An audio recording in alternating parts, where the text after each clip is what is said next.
आज का हमारा टॉपिक है चैप्टर 5। इसमें हम रेस्ट और मोशन के बारे में पढ़ेंगे। रेस्ट और मोशन को स्टडी करना होगा। रेस्ट और मोशन के लिए आपके लिए सबसे पहले जानना जरूरी है कि both are related. Rest and motion both are related. Rest and motion are not absolute. कोई भी ऑब्जेक्ट रेस्ट में है या मोशन में है, ये कंप्लीटली रिलेटिव होता है। If an object does not change its position with respect to time, then it is said to be in rest. और if an object change its position with respect to time, then we said the object is in motion. अगर कोई भी object time के साथ अपनी position को बदल रहा है तो हम कहते हैं कि वो मोशन कर रहा है। और अगर कोई ऑब्जेक्ट टाइम के साथ अपनी पोजीशन को नहीं बदलता तो ये कहा जाता है कि वो ऑब्जेक्ट रेस्ट में है। जैसे कि किसी ट्रेन के अंदर बैठे हुए दो पैसेंजर, एक सीट पर दोनों एक साथ बैठे हैं। दो पैसेंजर हैं ट्रेन के अंदर, कार के अंदर जा रहे हैं। वो दोनों पैसेंजर एक दूसरे के लिए रेस्ट में रहेंगे क्योंकि दोनों की पोजीशन एक दूसरे के रेस्पेक्ट में चेंज नहीं होती। मान लो एक ट्रेन प्लेटफॉर्म से जा रही है तो ट्रेन की किसी बॉगी के अंदर दो पैसेंजर बैठे हैं, तो वो दोनों पैसेंजर एक दूसरे के लिए एक दूसरे के रेस्पेक्ट में रेस्ट पर है क्योंकि उनकी position with respect to each other, with respect to time change नहीं हुई। लेकिन जो पर्सन प्लेटफॉर्म के बाहर खड़ा है, वो बाहर खड़ा पर्सन इनको आगे जाते हुए देखेगा तो उसके लिए ये दोनों मोशन करेंगे। और ये दोनों इस पर्सन को पीछे जाते हुए देखेंगे बैकवर्ड डायरेक्शन में, तो ये दोनों के लिए ये बैकवर्ड मोशन कर रहा होगा। प्लेटफॉर्म के बाहर खड़े इस पर्सन के लिए ये फॉरवर्ड मोशन में होंगे और इन दोनों के लिए बैकवर्ड मोशन में होगा। लेकिन इसके रेस्पेक्ट में ये रेस्ट में होगा और इसके रेस्पेक्ट में ये भी रेस्ट में होगा। ये दोनों आपस में रेस्ट में रहेंगे। ये दोनों रेस्ट में। तो रेस्ट और motion are related. Rest and motion are not absolute. तो इस तरह हमने ये सीखा कि rest and motion both are relative, not absolute. अब हम मोशन की बात करते हैं तो मोशन के पहले सबसे पहले जो नाम आता है वो एरिस्टो का आता है। एरिस्टो ने एक लॉ दिया था जो एक्चुअल फैलेसी है, गलत, बाद में गलत पाया गया। According to Aristotle, an external force is required to keep a body in motion. उन्होंने बताया था कि किसी भी बॉडी को मोशन में रखने के लिए एक एक्सटर्नल फोर्स की जरूरत है, जो कि गलत है। बाद में हमें पता लगा गैलीलियो के एक्सपेरिमेंट के थ्रू कि किसी भी ऑब्जेक्ट को मोशन कराने के लिए किसी भी एक्सटर्नल फोर्स की जरूरत नहीं है। मोशन के लिए किसी भी एक्सटर्नल फोर्स की हमें जरूरत नहीं होती। इसके लिए उन्होंने कुछ एक्सपेरिमेंट किए, उसके बेसिस पर एक इनर्शिया प्रिंसिपल दिया। बेसिकली इनर्शिया का जो मीनिंग होता है वो होता है रेजिस्टेंस टू चेंज, यानी किसी भी चेंज को रोकना। गैलीलियो ने बताया कि हर बॉडी के अंदर, हर ऑब्जेक्ट के अंदर एक अपने अंदर खुद से खुद ये उनकी एक प्रॉपर्टी होती है, स्पॉन्टेनियस प्रॉपर्टी होती है उनकी, कि वो अपनी रेस्ट और मोशन की पोजीशन में होने वाले चेंज का अपोज करते हैं। इस प्रॉपर्टी को उन्होंने नाम दिया इनर्शिया। डेफिनेशन के अकॉर्डिंग अगर हम कहना चाहें तो कह सकते हैं, according to inertia, inertia is the property of a body by virtue of it the body wants to continue in its position of rest और मोशन। यानी कि कोई बॉडी अगर रेस्ट में है तो रेस्ट में रहना चाहती है और मोशन में है तो वो हमेशा मोशन में रहना चाहेगी, जब तक until N external force does not apply on the body, जब तक कि उस बॉडी के ऊपर कोई एक्सटर्नल फोर्स ना लगाए। जैसे अर्थ मोशन कर रही है अराउंड दी सन, तो ये मोशन करती रहेगी, बहुत सालों से कर रही है और आगे थाउजेंड्स ऑफ ईयर और इन्फिनिट टाइम तक करती ही रहेगी। जब तक कि अर्थ पर कोई एक्सटर्नल फोर्स नहीं है। तो according to Galileo, no external force is required to keep a body in motion. Body motion में है तो वो मोशन में ही रहेगी। हाँ, उसे मोशन से रेस्ट में लाएंगे तब हमें एक्सटर्नल फोर्स की जरूरत होगी। यानी हम जब बॉडी की स्टेट को चेंज करते हैं, अगर हम बॉडी को मोशन से रेस्ट में लाने की कोशिश करेंगे या रेस्ट से मोशन में लाने की कोशिश करेंगे तो आपको एक एक्सटर्नल फोर्स की जरूरत है। क्यों? क्योंकि एक बॉडी मोशन कर रही है तो उसके अंदर इनर्शिया ऑफ मोशन होगा, और आप इनर्शिया ऑफ मोशन होगा यानी रेजिस्टेंस टू चेंज, वो अपने आपको मोशन से रेस्ट में लाने का अपोज करेगी, रेजिस्टेंस करेगी उसका, और आप फिर भी उसे मोशन से रेस्ट में लाना चाह रहे हैं तो आपको उस बॉडी की जो स्पॉन्टेनियस प्रॉपर्टी है इनर्शिया, उसके अगेंस्ट एक्सटर्नल फोर्स अप्लाई करना होगा। अगर कोई बॉडी रेस्ट में है तो वो रेस्ट में रहना चाहिए। If a body is at rest it want to be at rest due to inertia of rest.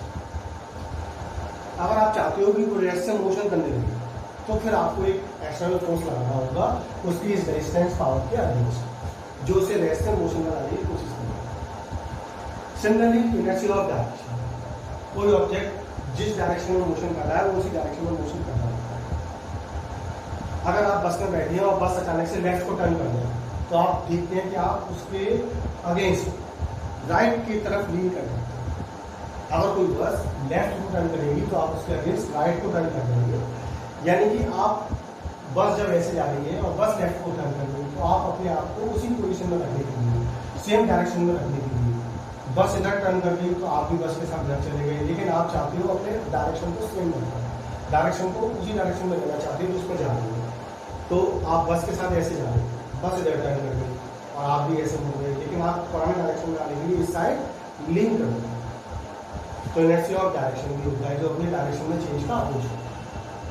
मान लो आप बस में बैठे हुए हैं, बस अचानक से चल रही है, बस में आप इस जगह बैठे, इस जगह, और बस अचानक से मूव कर जाती है तो बस के साथ आप आगे बढ़े, लेकिन आप पहले वाली पोजीशन में आने के लिए बैकवर्ड लीन कर रहे हैं। जब हम बस में बैठे होते हैं और बस अचानक स्टार्ट होती चलने लगती है तो हम पीछे की तरफ लीन करते हैं इन बैकवर्ड डायरेक्शन। उसका रीजन यही है कि हम अपनी पहले वाली पोजीशन में रहना चाहिए। और अगर बस मोशन कर रही है तो मोशन करते हुए बस में अचानक से ब्रेक अप्लाई हो जाएगी, तो अचानक से ब्रेक अप्लाई होते ही बस पर ब्रेक अप्लाई होगी तो बस रुक जाएगी, लेकिन आप मोशन करते हुए आगे वाली पोजीशन में रहना चाहिए। मोशन में ही आपका इनर्शिया आपको मोशन में रखे रहेगा। आपका जो इनर्शिया और मोशन है वो कहेगा कि आप मोशन ही करते रहो और आपका अपर पार्ट ऑफ बॉडी आगे की तरफ चला जाए, क्योंकि जब बस मोशन कर रही होती है तो बस के साथ आप भी मोशन कर रहे होते हैं। अगर आप बस में खड़े हैं, स्टैंडिंग पोजीशन में है, तो आपके पैर बस के साथ टच में होंगे। जैसे ही बस में ब्रेक अप्लाई होगी आपके पैरों पर भी ब्रेक लगेगी, क्योंकि पैर आपके बस के कॉन्टैक्ट में है, कॉन्टैक्ट फोर्स लगेगा। बस मूव कर रही है, बस पर ब्रेक अप्लाई होगी, बस पर ब्रेक अप्लाई होते ही बस के कॉन्टैक्ट में आपके पैर है तो आपके पैरों पर ब्रेक अप्लाई हो जाएगी। लेकिन जो अपर पार्ट ऑफ बॉडी है वो मोशन करता है due to inertia of motion, वो अपने मोशन की पोजीशन में चेंज के लिए रेजिस्टेंस प्रोड्यूस करेगा, उसका अपोज करेगा, तो आपका अपर पार्ट मोशन करता हुआ आगे की तरफ चलेगा और हम कहते हैं कि हम इन फॉरवर्ड डायरेक्शन नहीं या तो इस तरह से आपने देखा कि इनर्शिया एक रेजिस्टेंस प्रॉपर्टी होती है जो कि तीन तरह की होती है: inertia of rest, inertia of motion and inertia of direction. Newton's law of motion. आज हम न्यूटन्स लॉ ऑफ मोशन को स्टडी करेंगे। Newton's law of motion, Newton ने लॉज ऑफ मोशन यानी मोशन को डिस्क्राइब करने के लिए तीन लॉ दिए थे, जिनको हम simply first law, second law and third law के नाम से जानते हैं। First law law of inertia है जो कि गैलीलियो ने लिया था। फर्स्ट लॉ ऑफ इनर्शिया है जिसके बारे में हमने पिछली वीडियो में डिस्कस किया था। और second law of change in momentum according to Newton the rate of change in momentum is called force. Third law action reaction law है जो बेसिकली फोर्स की वेक्टर फॉर्म को बताता है, वो हमें फोर्स की वेक्टर फॉर्म के बारे में बताता है। सबसे पहले बात करते हैं first law of inertia. First law state है, if a body is in uniform motion, velocity constant है, that means velocity is in uniform motion. ना तो ऑब्जेक्ट एक्सेलरेट कर रहा है, ना ही रिटार्डेड हो रहा है। जो ऑब्जेक्ट एक्सेलरेट करता है तो उस समय उसकी स्पीड बढ़ती है, और जब ऑब्जेक्ट रिटार्डेड होता है उसमें डी एक्सेलरेशन होता है, डिक्लेरेशन, तो इसका मतलब ये होगा कि उसकी वेलोसिटी डिक्रीज होगी। तो दोनों कंडीशन में वेलोसिटी कांस्टेंट होगी। Velocity constant that means object is in uniform motion. Velocity zero that means object is at rest. Object is at rest. और वेलोसिटी कांस्टेंट है, that means object is in uniform motion. और यहां पर ये F external force. Newton ने बताया था कि कोई भी इंटरनल फोर्स, किसी भी सिस्टम के अंदर का इंटरनल फोर्स कभी भी मोशन का कॉज नहीं हो सकता। वो कभी भी उसकी रेस्ट और मोशन की पोजीशन को चेंज नहीं करता। If an object is in uniform motion, then it will continue in uniform motion. Or if object is at rest, then it will continue at rest until an external force does not apply on it. जब तक हम कोई external force नहीं लगाते तब तक object rest में है तो रेस्ट में रहता है, और मोशन कर रहा है यूनिफॉर्मली तो मोशन ही करता रहेगा। यही इनर्शिया ऑफ रेस्ट, इनर्शिया भी यही इनर्शिया भी यही कहता है, we can not change the position of rest और motion of an object until an external force does not apply on the object. जब तक हम किसी ऑब्जेक्ट पर कोई एक्सटर्नल फोर्स नहीं लगाते तब तक हम उसकी रेस्ट और मोशन की पोजीशन को चेंज नहीं कर सकते। मतलब वही है, an object can not change its position of rest और motion by itself. An object can not change its position of rest और मोशन बाय इटसेल्फ, यानी कि कोई भी ऑब्जेक्ट अपने आप खुद से, अपने इंटरनल फोर्सेस से, खुद से अपने आप से कभी भी अपनी रेस्ट और मोशन की पोजीशन को नहीं। ये न्यूटन फर्स्ट लॉ है और इसी को हम लॉ ऑफ इनर्शिया भी कहते हैं। Second law Newton second law क्या बताया? न्यूटन सेकंड लॉ के अकॉर्डिंग जो फोर्स है ये डेल्टा पी अपॉन डेल्टा, यानी कि rate of change in momentum पर डिपेंड है। Rate of change in momentum पर डिपेंड करता है। F equal delta P upon delta T.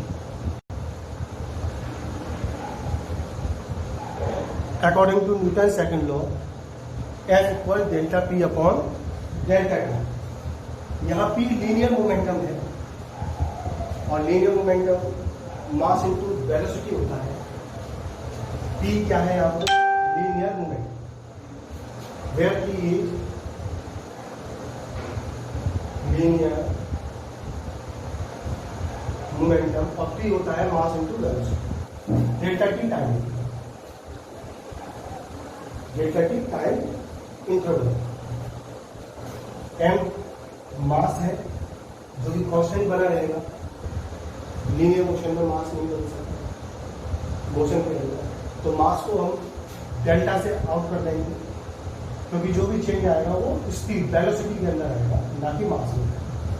अगर कोई कार एक्सेलरेट कर रही है, उसको फोर्स लग रहा है तो उसकी स्पीड बढ़ेगी। अगर रिटार्डेशन हो रहा है, ब्रेक अप्लाई कर दी गई है, तो उसकी वेलोसिटी कम है, तो जो भी चेंज आएगा वो वेलोसिटी में आएगा, ना कि मास में। तो इस तरह से आपको की वैल्यू एम भी रखेंगे, मास इंटू वेलोसिटी, और इसमें से आप मास को डेल्टा से आउट करेंगे। तो delta T upon delta T, change in velocity per unit time, rate of change in velocity is called acceleration. सब जानते हो आप, आपने पढ़ रखा है। Rate of change in velocity is called acceleration. इस तरह से हम delta P upon delta T को यहाँ पर एक्सेलरेशन लिख सकते हैं। तो M delta P upon delta T is replaced with acceleration A, we can gate formula F equal A and unit Newton. इस तरह से एफ इक्वल ए आता है।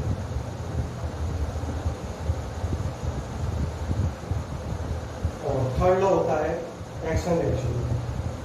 यहाँ पर आपको एक बात बता दी जाती है कि जो न्यूटन ने डिस्क्राइब किया था अकॉर्डिंग टू न्यूटन, तो यहाँ पर according to Newton force is directly proportional to rate of change in movement. जब उन्होंने प्रोपोर्शनल साइन को रिमूव किया तो यहाँ पर एक कांस्टेंट आ गया जिसे हम बोलते हैं कांस्टेंट ऑफ प्रोपोर्शन। और बाद में उन्होंने के को किस तरह से चूज किया, इसकी यूनिट न्यूटन की, के की वैल्यू 1 होगी, तो के यहाँ से हट जाए, के की वैल्यू 1 होगी। आगे इसके बारे में डिटेल में डिस्कस करेंगे। Third law action reaction. Action reaction law में दो तरह के मिसकंसेप्ट होते हैं स्टूडेंट को। वो एक्शन रिएक्शन लॉ जो कि इसका नाम है उससे वो कंफ्यूज हो जाते हैं, उन्हें लगता है कि पहले एक्शन होगा बाद में रिएक्शन। तो पहले आपको ये समझ लेना जरूरी है, action and reaction both are simultaneously applied on two other objects. मान लेते हैं कि आपके पास एक ऑब्जेक्ट ए है और ये दूसरा ऑब्जेक्ट बी। एक बी पर तो फोर्स लगाएगा, वन, और एक बी पर तो फोर्स लगाएगा, ये होगा force F2 due to 1, F2 force applied on B by A means force applied on 2 by 1 is denoted by F21. Force on 2 due to 1, F21 होगा, और force applied by B on A, that means force on 1 due to 2, 1 पर force 2 की वजह से, ये होगा F1। दोनों force simultaneously exist करेंगे, साइमल्टेनियसली प्रोड्यूस होंगे, एक साथ रखते हैं। एक्शन की कोई रिएक्शन नहीं होती। जनरल मीनिंग में एक्शन के बाद रिएक्शन होता है, लेकिन यहाँ पर एक्शन रिएक्शन फोर्स दोनों एक साथ प्रोड्यूस होते हैं और दोनों अलग अलग ऑब्जेक्ट्स पर लगाए। ये इस पर फोर्स लगाएगा तो ये इस पर फोर्स लगाएगा, ये दोनों फोर्स एक ही ऑब्जेक्ट पर नहीं है। There is a reaction for every action, और डिटेल में कहें तो there is equal but opposite reaction for every action. ये न्यूटन थर्ड लॉ है, इसके बहुत सारे एग्जाम्पल दिए हैं। जैसे हम जब गन से बुलेट फायर करते हैं तो जिस फोर्स को अप्लाई करके बुलेट बाहर निकलती है उतने ही फोर्स से गन पीछे होती है। ये भी मूवमेंट पर डिपेंड करता है और ये भी सेकेंड लॉ से ही थर्ड लॉ बनाया, सेकेंड लॉ से ही फर्स्ट लॉ। मोमेंटम कंजर्व रखने के लिए इक्वल बट अपोजिट रिएक्शन होते हैं। मोमेंटम को कंजर्व, और मोमेंटम को कंजर्व रखने के लिए ही ये लॉ है। इसके बारे में भी डिस्कस करते हैं। तो अगर एक बार रिवाइज करें तो फर्स्ट लॉ क्या था? फर्स्ट लॉ था an object, if an object is in uniform motion, it will continue, or if an object is at rest, it will continue until an external force does not apply on the object. Second law, Newton's second law states that force is directly proportional to rate of changing movement. And third law states that there is a equal but opposite reaction for every action.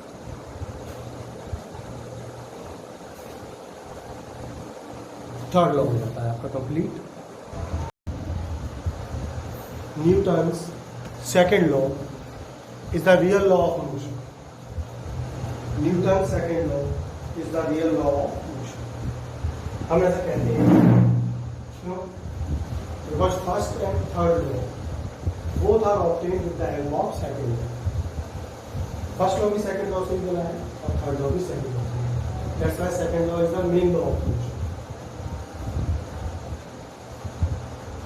Second law आपने पढ़ा था, first law from second. Second law आपने पढ़ा था F equal delta P upon delta. Proportional sign भी use करती है, F proportional delta P upon delta. तो प्रोपोर्शनल साइन को आप रिमूव करेंगे तो क्या आ जाएगा? Where K is constant of proportionality. हम फोर्स की यूनिट इस तरह से लेते हैं कि K की वैल्यू 1 हो जाए, F equal delta P M B upon delta T, K1। F equal M delta B upon delta, change in velocity upon time, it's called acceleration. तो आप इसको एक्सेलरेशन लिखने वाले हैं, F इक्वल M। यहाँ एक्सटर्नल फोर्स को represent कर रहा है, एक्सटर्नल फोर्स। जब एक्सटर्नल फोर्स की बात करते हैं तो ये sum of all external force. इसका मतलब होता है अगर एक बॉडी पर एक से ज्यादा फोर्स लगते हैं, 2, 3 या 4, 5 कितने भी फोर्स लग रहे हैं, तो उन सबका नेट सम ले लिया जाता है, वो net F external M. Condition है इफ एफ एक्सटर्नल बिकम्स 0, कोई भी एक्सटर्नल फोर्स अप्लाई नहीं होगा बॉडी पे, कोई भी एक्सटर्नल फोर्स अप्लाई नहीं होगा। तो जब कोई भी एक्सटर्नल फोर्स अप्लाई नहीं होता है, देन एफ एक्सटर्नल 0 इक्वल है, but as we know m never equal to 0, that means a must equal to 0। m कभी भी 0 नहीं हो सकता मास किसी ऑब्जेक्ट का, तो a को 0 होगा, एक्सेलरेशन इसका 0। Acceleration a equal dv over dt equal 0, that means b equal constant. किसी भी फिजिकल क्वांटिटी का डिफरेंशियल 0 कब होता है? जब वो फिजिकल क्वांटिटी कांस्टेंट होती है, और b कांस्टेंट का मतलब हो गया यूनिफॉर्म मोशन। यूनिफॉर्म मोशन, तो इस तरह से ये यूनिफॉर्म मोशन में अगर एफ एक्सटर्नल 0 है। दूसरी बात, dv ओवर dt 0 का हो सकता है, dv ओवर dt 0 हो सकता है if v equal 0, object rest हो, यही फर्स्ट होगा। If external force applied on a body is 0, then body must be in uniform motion or it may be at rest। अगर एक्सटर्नल फोर्स नहीं लग रहा है तो या तो बॉडी यूनिफॉर्म मोशन करेगी या फिर रेस्ट करेगी। That is the first law of motion which is obtained by second law. That's why second law is the main law of motion. Second law से हम फर्स्ट लॉ को obtain कर सकते हैं।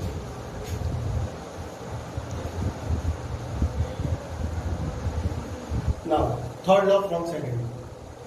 We can also obtain third law, acceleration law, with the help of second law. You can consider a system of two particles whose linear momentum are p1 and p2. You can consider a system of two particles whose linear momentum are p1 and p2. If external force does not apply upon that system, that means linear momentum of that system must be equal to constant. If external force is 0, अगर external force 0 है तो linear momentum constant होता है, linear momentum बदलता है। If external यानी कि external force 0 है तो उन दो पार्टिकल का लीनियर मोमेंटम का सम p1 प्लस p2 कांस्टेंट बना रहेगा। p1 plus p2 constant, we can differentiate dp1 over dt plus dp2 over dt equal 0, constant का difference 0। According to definition of Newton second law, dp1 upon dt can be replaced with force. F12. F12 means force applied at body 1 due to 2. 1 पर 2 जो force लगाएगा वो F12. And F21, force applied on 2 due to 1 is called F21. 2 पर force जो बल लगाएगा वो F21. ये उधर चला गया, नेगेटिव हो गया, इसका मतलब फोर्स इक्वल है, magnitude of force must equal, but negative sign indicate that direction is opposite. That is the explanation. Third law यही है जो हमने फिर से सेकंड लॉ से ऑपरेट किया. That means second law is the main law of motion.